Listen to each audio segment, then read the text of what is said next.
পুষ্পাঞ্জলি রান্নাঘরে সবাইকে স্বাগত করি। শুরু করছি আজকের রেসিপিটা। আজকের রেসিপিতে শুরু হচ্ছে মটন কষা, তার সাথে বাসন্তী পোলাও। আমি রেসিপিটা কিভাবে তৈরি করছি আপনাদেরকে প্রথম থেকে লাস্ট অবধি কিছু কিছু অংশ দেখাবো, যেটাকে আপনারা, আমি বেশি লং দিয়ে আকারে করিনি রেসিপিটা, তার জন্যে আপনাদের শর্ট ভাবে দেখিয়ে দিচ্ছি। দেখেন, আমি আলুটাকে প্রথম থেকে ভালোভাবে কেটে নিয়ে ধুয়ে পরিষ্কার করে রেখে নিয়েছিলাম। নিয়ে সেটাকে তেলের উপরে, তেলটা গরম হয়ে গেছে, নিয়ে তার সাথে আলুগুলোকে ছেড়ে তার সাথে একটু সামান্য লবণ আর হলুদ দিয়ে আলুগুলোকে এইভাবে ব্রাউন আকারে ভেজে নিলাম।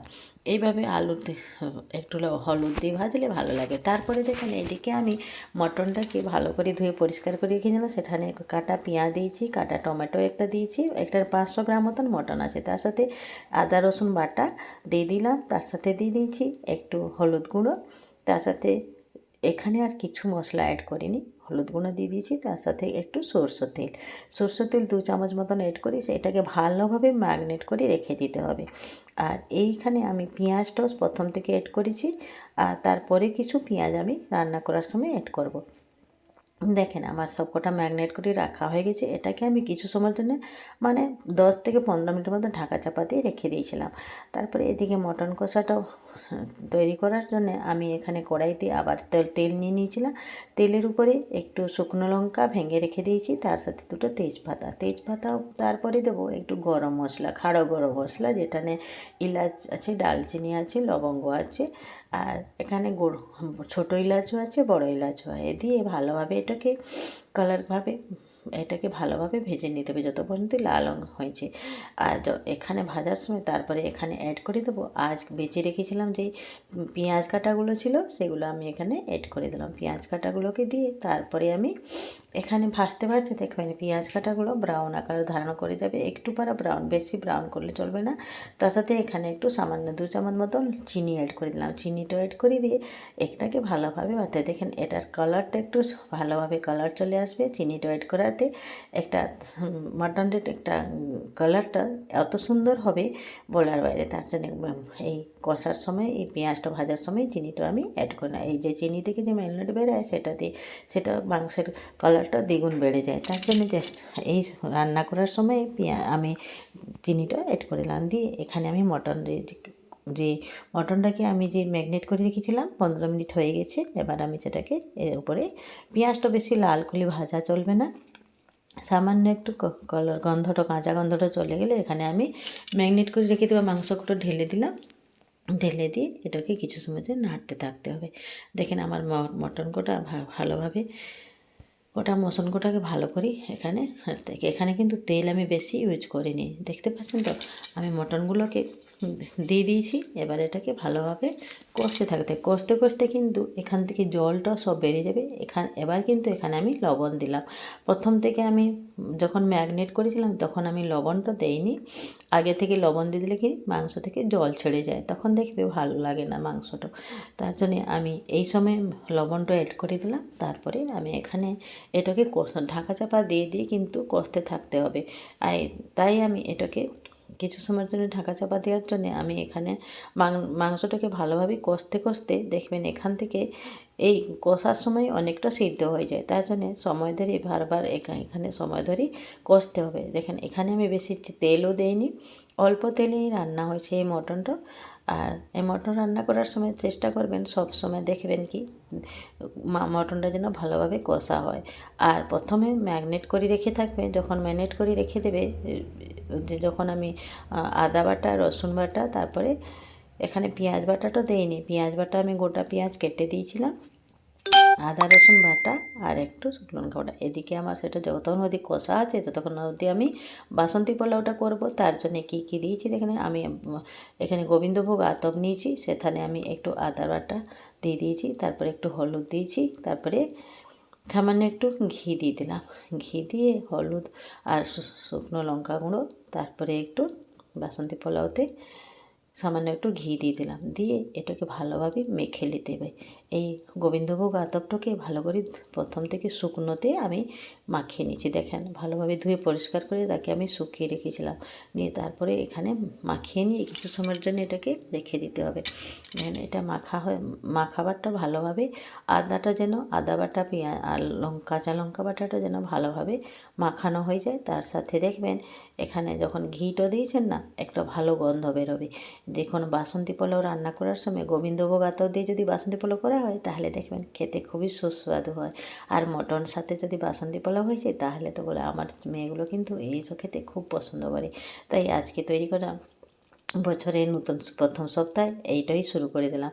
2024 যেন সবাই ভালোতে কাটো এটাই কামনা করি। তাই আজকে শুরু করলাম। আমার মেয়েটাও কিন্তু খেতে খুবই পছন্দ করে। দেখেন এই কথা বলতে বলতে আমার ওইটা মাখিয়ে রেখে দিলাম। এদিকে আমার মটনের যেটুকু জল ছিল সব মরে গেছে, আর এদিকে তেল ছাড়তে লেগেছে, দেখতে পাচ্ছেন তো।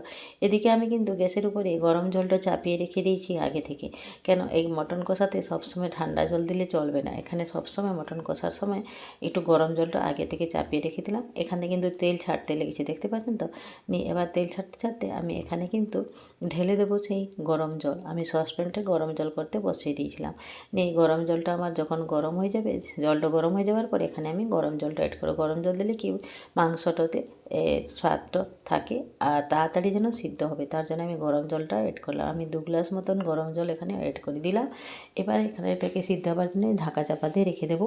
নিয়ে এর উপরে যে ভেজে রেখেছিলাম আলুগুলোকে সেগুলো আমি অ্যাড করে দিলাম। দিয়ে এটাকে কিছু সময়ের জন্যে ঢাকা দিয়ে রেখে দেবো। যতক্ষণ অবধি এটা না ফুটেছে ততক্ষণ অবধি হাই ফ্লেমে কিন্তু রান্না করতে হবে, লো ফ্লেমে করতে হবে যতক্ষণ অবধি না ফুটেছে। এটা যে যখন ফুটে যাবে টকবক করে তখন দেখবেন গ্যাসের ফ্লেমটা কমিয়ে দিতে হবে, যেহেতু মাংসটাকে সিদ্ধ হতে সময় দিতে হবে তো তার জন্যে এটাকে আমি এবার হাই ফ্লেমে চালাবো। তারপরে উপর থেকে কটা কাঁচা লঙ্কা আমি কেটে রেখে দিয়েছি, চিড়ে চিড়ে দিয়ে দিলাম। যেহেতু লঙ্কা খেতে মেয়েরা খুব ভালোবাসে, কিন্তু আমার কিন্তু লঙ্কা সহ্য হয় না। কিন্তু আমার মেয়েগুলো যেহেতু লঙ্কা খেতে ভালোবাসে তাই আমি তো বেশি খাবো না, তাই আমি ওদের জন্য আমি লঙ্কাটা দিলাম।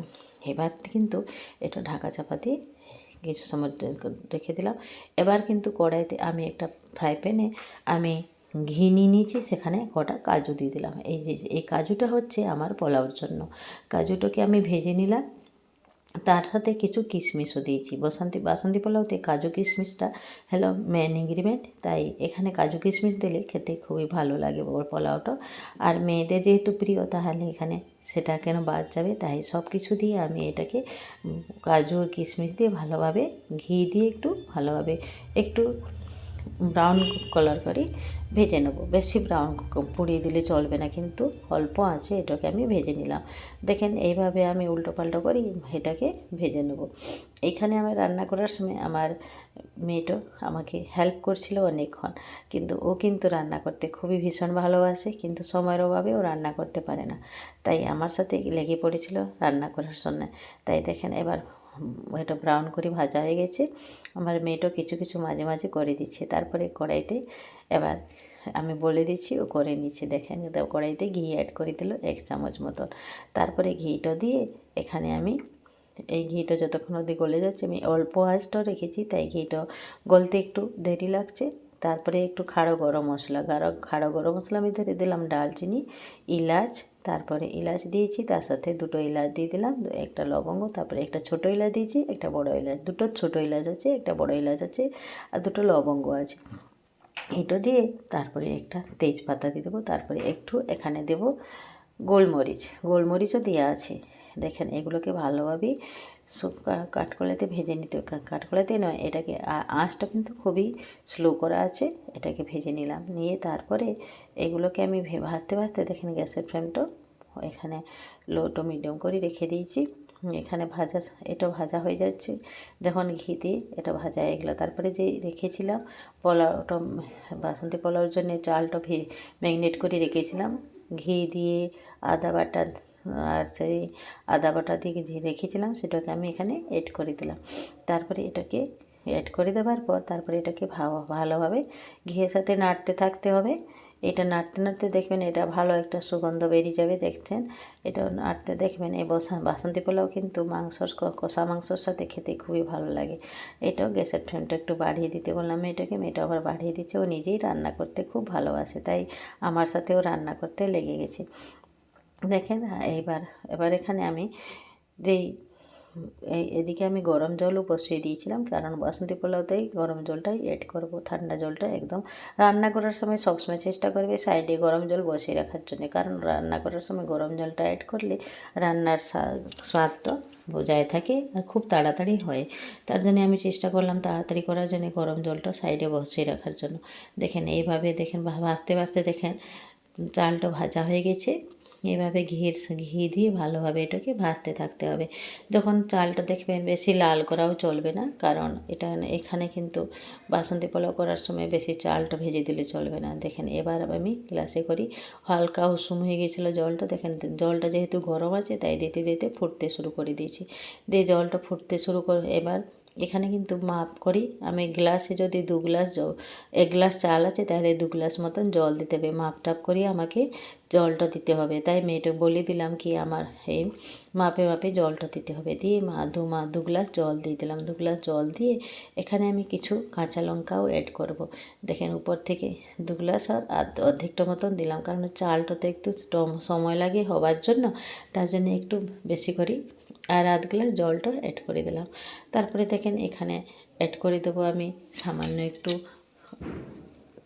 লবণ দিয়ে দিলাম, তারপরে একটু কাঁচা লঙ্কা দেখো কেটে রেখে দিলাম, সামান্য একটু চিনি অ্যাড করে দেবো। এবার এখানে তো চিনিটাও দিতেই হবে, বা যেহেতু বাসন্তী পোলাও এখানে চিনিটাও সামান্য একটু চিনি অ্যাড করতেই হবে। দেখেন কাঁচা লঙ্কাগুলোকে আমি কাঁচের সাথে কেটে কেটে এখানে অ্যাড করে দিচ্ছি।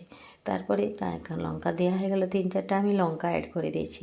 আর এখানে ভেজে রাখা যে কাজুটা ছিল, কিশমিশটা ছিল ভেজে রেখেছিলাম, সেটা আমি অ্যাড করে দিলাম। দিয়ে তার সাথে নেড়ে চেড়ে দিলাম। নিয়ে দেখেন এটা ভালোভাবে এই যতক্ষণ অবধি মটনটাও আছে, এদিকে আমার পোলাওটাও হয়ে যাবে। এদিকে মটনটা আমার অর্ধেকটা হয়ে গেছে, কিন্তু গ্যাসের ফ্লেমটা আমি এবার লো করে দিয়েছি, কারণ মটনটা হবার সময় লাগে। আর সিদ্ধ হবার জন্য গ্যাসের ফ্লেমটা লো না করলে কিন্তু গ্রেভিটা সব তাড়াতাড়ি গ্রেভিটা গাঢ় হয়ে যাবে, তার জন্য আমি গ্যাসের ফ্লেমটা লো করে দিয়েছি। এবার কিন্তু ঢাকা চাপা দিয়ে পোলাওটা হওয়ার জন্য রেখে দিলাম। এবার কিন্তু মটনটা খুলে দিয়েছি। দেখেন এখানে কিন্তু উপর থেকে মিট মশলাটা অ্যাড করে দিলাম। মেয়েকে বললাম মিট মশলা দিতে, মিট মশলাটা দিয়ে দিল। নিয়ে মিট মশলাটা দিয়ে সামান্য নেড়ে চেড়ে এবার কিন্তু গ্যাসের ফ্লেমটা আর লো করে ঢাকা চাপা দিয়ে রেখে দিলাম। কিন্তু এটাকে ভালোভাবে সিদ্ধ হতে দিতে হবে। দেখেন মটনটা অর্ধেকটা হয়ে গেছে আমার, কিন্তু গ্রেভিটা রাখতে হবে কম, যেহেতু মটন কষা করতে হবে, তাই এবার কিন্তু গ্যাসের ফ্লেমটা আর একটু কমিয়ে দেখতে হবে, কারণ এটা আস্তে আস্তে হবে, যেহেতু মটনটা সিদ্ধ হতে একটু সময় লাগে, সময় সাপেক্ষ। তার জন্য দেখেন এইদিকে আমার মটন কষার ঢাকা চাপা দিয়ে রেখে দিলাম, এদিকে আমার বাসন্তী পোলাওটা সম্পূর্ণভাবে হয়ে গেছে, জলটা শুক হয়ে গেছে। এবার কিন্তু গ্যাসের ফ্লেমটা বন্ধ করে দেবো সম্পূর্ণভাবে। এখানে ঘি, চিনি, লবণ সব কিন্তু অ্যাড করা হয়ে গেছে, আর কিছু দরকার নেই। এবার কিন্তু মটনটাও আমার হতে লেগেছে, এবার কিন্তু পরিবেশন করে দেবো। দেখেন আমার বাসন্তী পোলাও খুবই ঝরঝরে হয়েছে, মেয়েদেরকে খেতেও দিয়ে দিলাম। কেমন লাগলো আমার রেসিপিটা অবশ্য জানাবেন। মেয়েরা কিন্তু খেয়ে খুবই তৃপ্তি লাভ করেছে। বছরের প্রথম সপ্তাহে এইসব খেয়ে মেয়েরা খুবই তৃপ্তি লাভ করেছিল।